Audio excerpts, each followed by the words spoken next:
დაფინანსებაზე მინდა კითხო, ეხლა დღევანდელი რეალობით თუ კი ვთქვათ პარტია არ ჩახსნის CSKO-დან საკუთარ სიას, მაშინ მაინც ასე ვთქვათ ეკუთვნის დაფინანსების მიღება.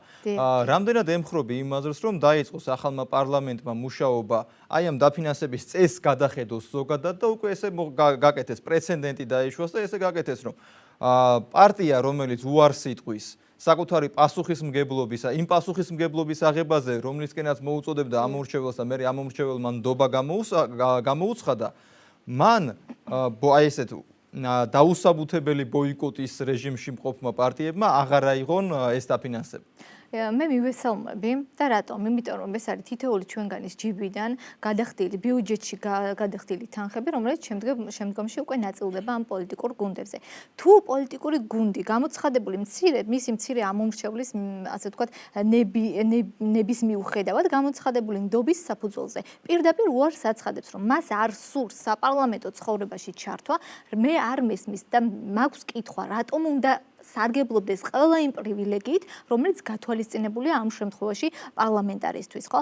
ეხლა მე მაგალითად მახსენდება 2008 წელს შალვა ნათელაშვილის ძალიან ესეთი მაგალითი, უსინდისო პირდაპირ ვიტყვი მაგალითი, როდესაც მან მანდატი დახია, მაგრამ არ დაუხევია ის ფული, რომელსაც ის პარლამენტიდან იღებდა.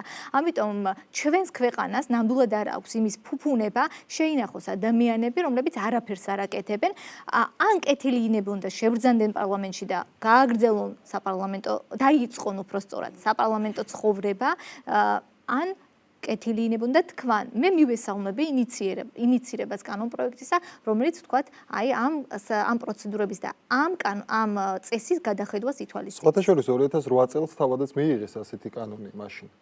და მაშინ ამ კანონმდებლობით შეუწყდათ პარტიებს გარკვეული დროის განმავლობაში დაფინანსება, შემდეგ ისევ აღდგა ეს კანონი, მაგრამ ამის მომხრეები თავადაც იყვნენ და მათ შორის მხარდამჭერები იყვნენ ის დეპუტატები, რომლებიც დღეს ევროპულ საქართველოში არიან და სხვადასხვა ოპოზიციურ პარტიებში, მახსოვს აკაკი ბობოხიძე ასეთი, ის დამამახსოვრდა რატომღაც ალბათ მისი ხმის ტემბრის გამო.